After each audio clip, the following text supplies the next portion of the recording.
তোমার জীবনে তুমি যে প্রত্যেকটা আবেগ বা অভিজ্ঞতার মধ্য দিয়ে যাও, is after all your making. সব কিছুর শেষে সে তো তোমারই তৈরি। কেবলমাত্র যদি তুমি সচেতন হতে পারো যে That anyway, it is your making.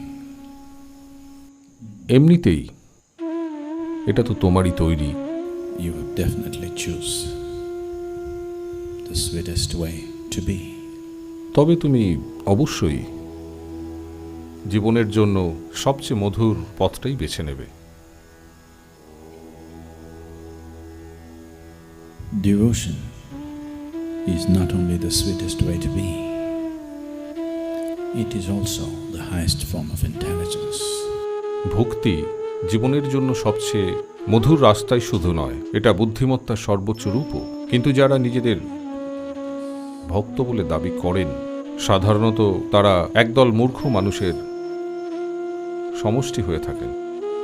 তাই যারা নিজেদের বুদ্ধিমান মনে করেন, সব সময় কোনো ধরনের ভক্তি থেকে দূরে থাকতে চেষ্টা করে। ভক্তি মানে হলো ভক্তি মানে মন্দির, মসজিদ বা কোনো গির্জায় যাওয়া নয়, আর কোনো বিশেষ ধরনের ধর্মাচরণ পালন করা নয়।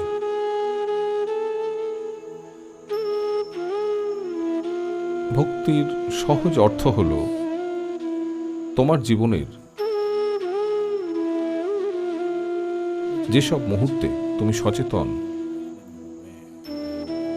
যে তোমার চেয়ে বড় কিছু তোমার চারপাশে ঘটে চলেছে, তবে ভক্ত হয়ে ওঠা ছাড়া তোমার আর কোনো উপায় থাকবে না। যখন তুমি উদ্বেল হয়ে উঠবে, যদি তুমি যথেষ্ট সংবেদনশীল হও, যথেষ্ট বুদ্ধিমান হও বা যথেষ্ট যুক্তিসম্মত হও এটা দেখার জন্য যে তোমার চেয়ে অনেক বড় কিছু অনবরত ঘটে চলেছে, তাহলে তুমি স্বাভাবিকভাবেই একজন ভক্ত। তোমার জীবনে এছাড়া আর অন্য কোনো পথ নেই। তুমি হয়তো কোথাও মাথা ঠেকাচ্ছ না, হয়তো কোনো অনুষ্ঠান করছো না, হয়তো তুমি কোনো মন্দিরেও বসে নেই, তুমি হয়তো সেরকম কিছুই করছো না যা তোমার করা উচিত। তুমি হয়তো একজন ভক্তের মতো কাপড় পরনি, হয়তো তোমার পোশাকে ভগবানের নামও ছাপানো নেই। হতে পারে তুমি কখনো নিজের মুখ দিয়ে ভগবানের নামও উচ্চারণ করনি। কিন্তু যদি তুমি সচেতন হও যে তোমার থেকে অনেক বড় কিছু তোমার চারপাশে ঘটে চলেছে, তবে স্বাভাবিকভাবেই তুমি একজন ভক্ত।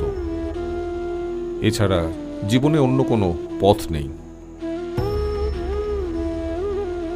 যখন তুমি তোমার পেশি শক্তি, মনের শক্তি বা যা কিছু তুচ্ছ জিনিস তুমি করতে পারো তাতে যদি আচ্ছন্ন হয়ে থাকো এবং তুমি ভাবো যে এটাই সব, একমাত্র তখনই তুমি একজন ভক্ত নও। সেই অবস্থাতে তুমি একজন ভক্ত হতে পারো না। তুমি যখন এটা ভাবছো যে তুমি সব, তুমি ভক্ত হতে পারো না। যখন তুমি জীবনের সত্যকে দেখো যে তুমি এখানে শুধু এক ছোট্ট ঘটনা মাত্র, আর তোমার চেয়ে অনেক বিশাল কিছু সব সময় কাজ করে চলেছে, যদি তুমি এ ব্যাপারে সচেতন হও, যদি এটা তোমার জন্য ঘটমান বাস্তব হয়, তুমি সব সময়ই একজন ভক্ত। আমি এটা আগে কখনো বলিনি।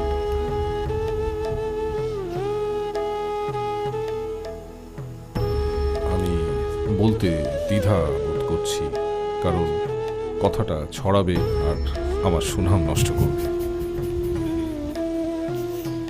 That I am a devotee. যে আমি একজন ভক্ত। ও সদ্গুরু, আপনিও ভক্ত? আপনি তো দাম্ভিক।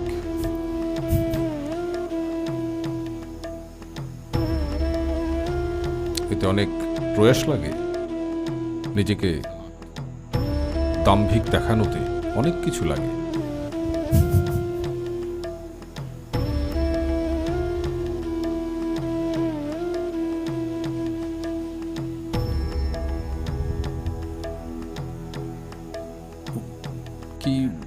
কি ধরনের ভক্ত আপনি? ও, আপনি অবশ্যই শিবের ভক্ত।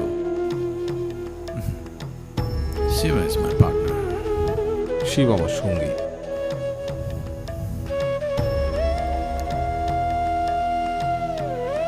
This will be very hard for you to digest.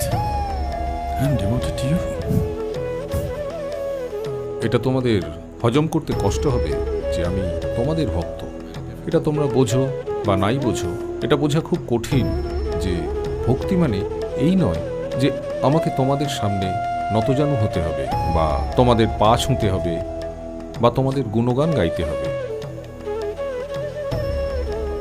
In every way, I live for you. That's devotion. সব রকমভাবেই আমি তোমাদের জন্য বাঁচি, সেটাই ভক্তি। আমি এই জন্মটাই নিয়েছি তোমাদের জন্য এটা সম্ভব করে তুলতে, সেটাই ভক্তি।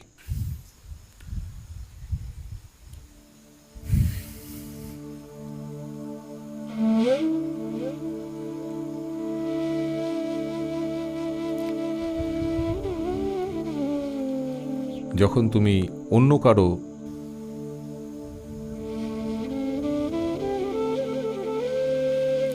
ভালো থাকাকে নিজের কল্যাণের ওপরে ধরে রাখতে পারো, সেটাই ভক্তি। যা এক ভক্ত অনায়াসে করে, অন্যান্য অনেকেই তা করতে প্রচুর হিমশিম খায়। শুধুমাত্র এই ছোট্ট একজনকে পাশে সরিয়ে রাখতে কত সংগ্রাম, What a lot of struggle. কত সংগ্রাম, জীবনভর সংগ্রাম। মাথার ওপর দাঁড়ানো, দম বন্ধ করে রাখা, মাটিতে হামাগুড়ি দেওয়া এবং আরও কত রকমের সব জিনিস। ভক্তি হলো এক সহজ, মধুর, সুন্দর পথ শুধুমাত্র নিজেকে পাশে সরিয়ে রাখার।